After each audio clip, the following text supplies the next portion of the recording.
سلامونه وخت مو بخیر له شمشاد څخه د مال خبرونو ته ښه راغلاست. د ولسمشرۍ ټاکنو له نمایندانو او سیاسي احزابو سره د ټاکنو کمیسیونونو غونډه بې پایلې پای ته ورسېده. د دولت جوړونې ټاکنیز ټیم د لومړنیو رایو په اعلان ټینګار درلود، خو د ثبات او همپالنې ډله د دوی د غوښتنو د نه منلو په صورت کې پایلې نه مني. په دې ناسته کې زیات شمېر سیاسي احزابو ټینګار درلود چې کمیسیون باید خپله خپلواکي وساتي او پایلې اعلان کړي. خو ټاکنو کمیسیون بیا د ځینو نمایندانو له لوري د ولایتي دفترونو تړل کېدو ته په اشارې وویل دا یې د کار پر وړاندې خنډ او د دوی خپلواکي ننګوي. له دې سره د ثبات او همپالنې ټاکنیز ټیم مشر ډاکټر عبداله نن د شپې ناوخته ویل چې تر 2 ورځو به ولایتونو کې د رایو بیاشمیرنې پروسې ته اجازه ورکړي. د ثبات او همپالنې ټاکنیز ټیم مشرانو نن د شپې ناوخته مشورتي ناسته ترسره کړه او یو ځل بیا یې ټینګار وکړ چې له درغلیو ډکې پایلې په هیڅ صورت ورته د منلو نه دي. د ولسمشریزو ټاکنو له نمایندانو او سیاسي احزابو سره جنجالي ورځ. دلته د شکایتو اوریدو کمیسیون په غوښتنه د سیاسي ډلو او ولسمشریزو ټاکنو استازي رابلل شوي چې د ټاکنو په اړه ورته قناعت ورکړي او له دوی همکاري وغواړي چې څنګه کیدای شي ټاکنیزې ستونزې حل شي. گفتمان و انعطاف. آقا تو گپ میزدی ما گپ میزدم آرام بشی. خورد بچه هستی هنوز دانت بوی شیر میته تقلبه تو نمیفهمی که چه قسم نشته میشه. دا بحث له دې امله جنجالي شو چې د امنیت او عدالت ټیم غړي د ټاکنو کمیسیون د لفظي بریدونو لاندې ونیوه. وخت تمام شده وخت په یو احساساتي غبرګون کې د ټاکنو کمیسیون مشره له غونډې ووتله.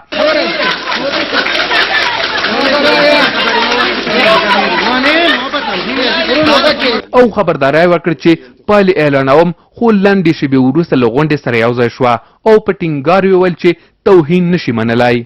شما ما را به بیردی گفتن نمیمانین، تمام روز فقط توهین، فقط تهدید، فقط هر چیز با آدرس گفتن. این خو غلط است، این خو غلط است. ما میشنویم همه چیز که شما میگید. یک جلسه مشورتی هم رایتان ما گرفتیم، اینمی هم کارهای ما، امی کمیشنرای ما کلی گپ براتان تشریح کرد. د ثبات او همپالنې ډله نیوکه لري چې کارونه د ټاکنو د قانون او طرز العمل خلاف روان دي. دغه ډلې په 5 برخو کې نیوکې درلودې، خو ټینګار یې دا و چې د درغلیو پر اساس یوه رایه هم نه مني. با یک رای مطابق ماده 61 قانون اساسی و مواد قانون انتخابات با یک رای رئیس جمهور تعیین میشه. وقتی میگه رئیس جمهور با رأی 50 جمع 1 رئیس جمهور میشود، یک رای رئیس جمهور ساز است. دا غونډه چې نږدې نیمه ورځ جنجال و، په ځینو موردو کې خبره تر سختو لفظي شخړو هم ورسېده. آقای مال یک دو دقیقه خو له دې سره دولت جوړونې ډله د لومړنیو رایو په اعلان ټینګار لري او سیاله ډله یې وننګوله چې ګڼې د خپل تقلب د رابرسېره کېدو ویره لري. دوی له معترض نمایندانو وغوښتل چې 7 پاتې ولایتونو کې بیاشمیرنې ته اجازه ورکړي او خنډ ونه ګرځي. د کمیسیون د انتخاباتو وظیفه چې خلاص شي، شمارش وکي، ښې او بدې رایې سره تفکیک کي او بیا نتایج اعلان کړي چې زه یقین لرم چې زموږ محترم کمیسیون هماغه نقطې ته رسېدلی دی. تخنیکي کار تمام دی، شمارش یې کړی، ورته معلوم دی چې کوم ټیم څومره رایې وړي دي. اوس ورځ د اعلان د نتایجو راغلی. له لفظي شخړو او پر یو بل د ملامتیا ور اچولو وروسته د ټاکنو کمیسیونونه وایي چې د دوی د کارونو پر وړاندې د څوک خنډ نه جوړوي او دوی د پرېښودل شي چې د افغانستان خلکو ته د رایو برخلیک معلوم کړي. د شپږ انتخاباتو نه دې خواته اولین انتخابات دي چې شفاف شوي دي او اوس پکې دا ناندري راوتي دي. مونږ په ډېر جرأت سره مونږ نتیجه د انتخاباتو اعلانو، هم قسمی اعلانو هم ابتدایی اعلانو. از کمیسیون مستقل انتخابات جدا میخواهد که هر چه زودتر به بنبست انتخاباتی پایان دهد.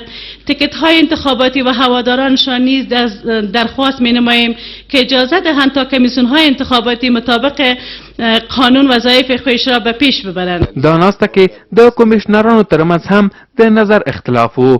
تېره اونۍ د ټاکنو کمیسیون په نوښت هم ورته جوړه شوې ناسته بې پایلې پای ته ورسېده. اوس به ولیدل شي چې د ټاکنو کمیسیون به پایلې اعلان کړي او که نه. په قطر کې د امریکا او طالبانو خبرې تر نامعلومې نیټې ځنډېدلې. ظاهرا امریکایي لوری د غبرګون پر بګرام پوځي اډې د طالبانو وروستي ډلیز برید ته ښیي. د افغان سولې لپاره د امریکا استازی ویلي چې طالبان باید په دې مسله خپلې رهبرۍ سره مشوره وکړي، خو طالبان وایي خبرې د دوی په غوښتنه ځنډېدلې دي. خلیلزاد له دمې په ګټې اخیستنې اسلام آباد ته راغلی او تمه کېږي چې کابل ته به هم راشي.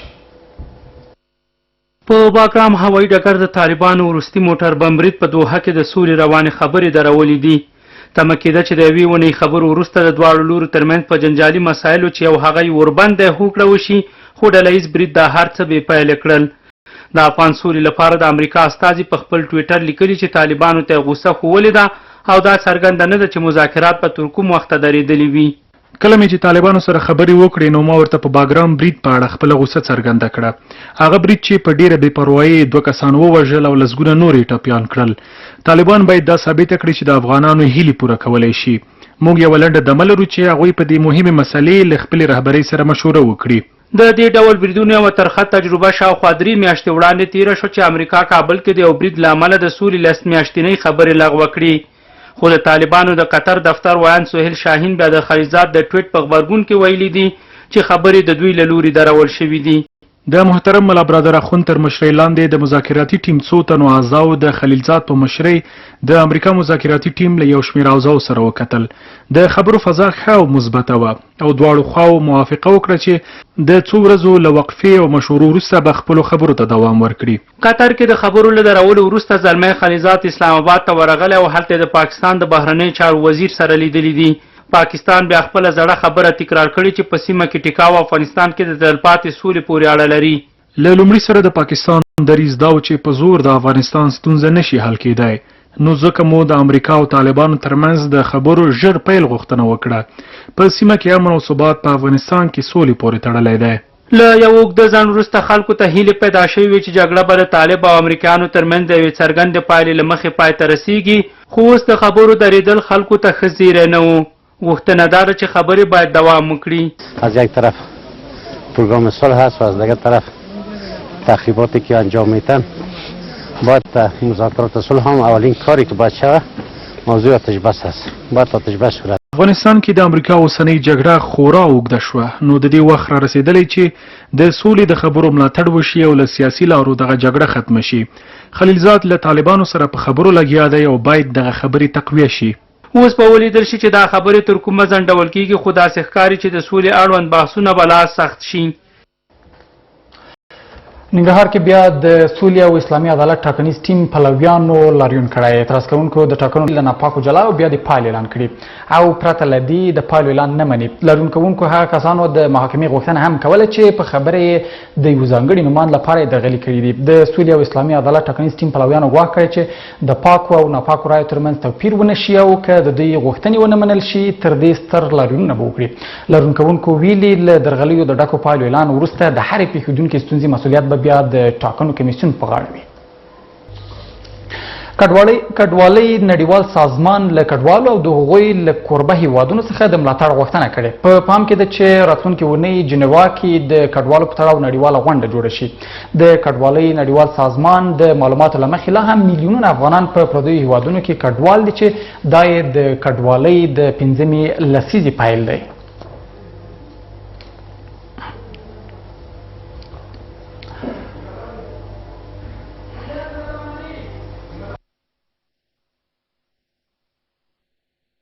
نظم رعایت کنین، نظم رعایت که برادر بشی نظم رعایت کنین. ما به همه وقت میتیم، شما وقت میتیم. نوبتتان است، همگی نوبتتان میرسه بخیر. بسم الله الرحمن الرحیم. ډیره مننه د شکایتو د کمیسیون څخه، د انتخابات د کمیسیون څخه چې دغه جلسې ته موږ ته دعوت راکړی دی او ډېر تشکر دې کوو د ټولو اعضابو سره د ټولو. بعد از این آقای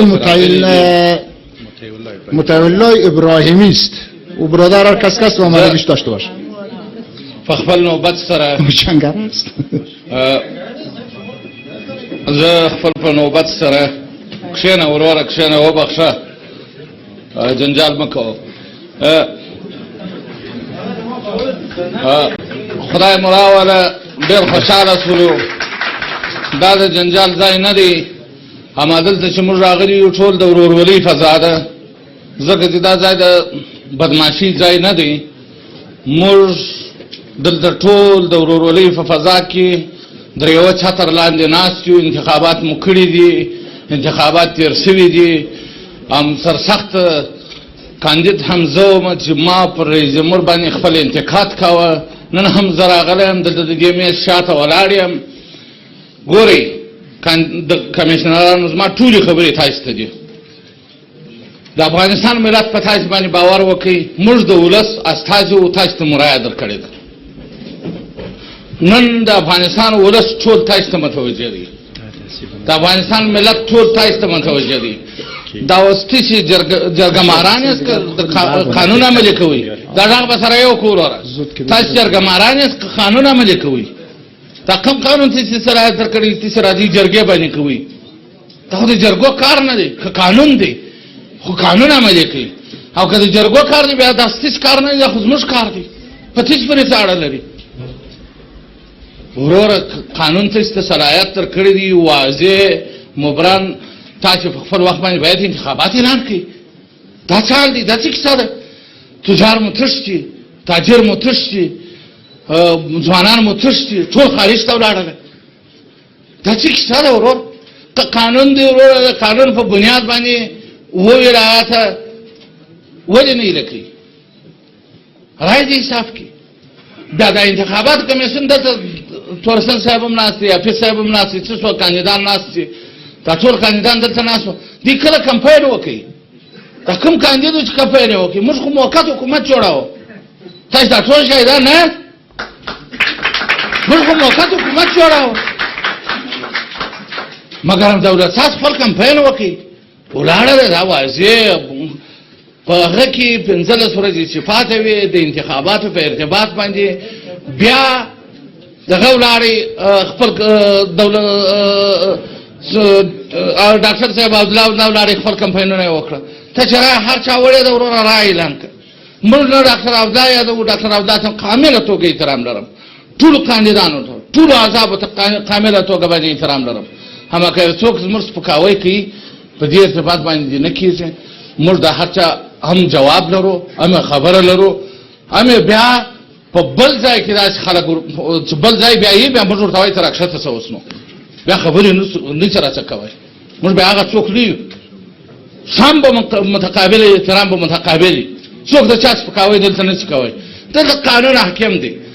کمیسیون شکایت، کمیسیون انتخابات، تاسو ته موږ رایې درکړې دي. زه مې رایسته یو افغان نه د کاندید، مې رایسته یو مسلمان نه د یو کاندید، مې رایسته یو افغان. پر تاسو باندې غږ کوم چې وروره خپل فیصله مو وکړئ، خپل انتخابات مو اعلان کړئ. ټول خلک درته متوجه دي. وروره کاش که دا نه منم، دا منم، دا نه منم، دا داسې که دا داسې که دا څه حال دی؟ بس ته پرېږدئ. که دا رقم کیسه یې نو خو هلته طالبان درته راشي خو 15 ورځې ولا وبله که دین تېرې کړي، په کورای کې دین تېرې کړي. که تاسې نظام چپه کوئ، موقت حکومت غواړئ، 15 ورځې ولا که دین تېرې کړي. په خدای ما تر تاسو د مخه تېر کړي آفت. دا شیان نشته وروره.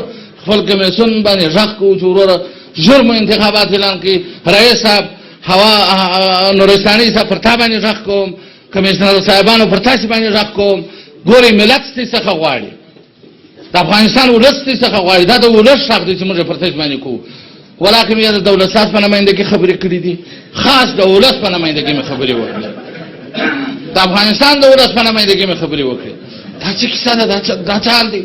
نه موږ ته څوک ویلی شي، نه موږ د چا له سپیکر یو چې یو څوک موږ ته ووایي چې ورته ته دا خبرې وکړه. همه ملت نور تنګ دی چې راځي د خپلو موقف دپاره، د خپلې چوکۍ دپاره، د خپلو وزارتونو دپاره دا ولا داسې کړي، دا ولا داسې کړي. مننه. بیا هم ډېر تشکر کوم د انتخاباتو کمیسیون، د شکایاتو کمیسیون. اخري مې هم غږ در باندې دا دی چې ورور نور دا موضوع اعلان کړي. برحمتک یا ارحم الراحمین. اوس لپاره مو خبرونه همدومره وو. له مخکې ډېره مننه. تر بیا خبرې.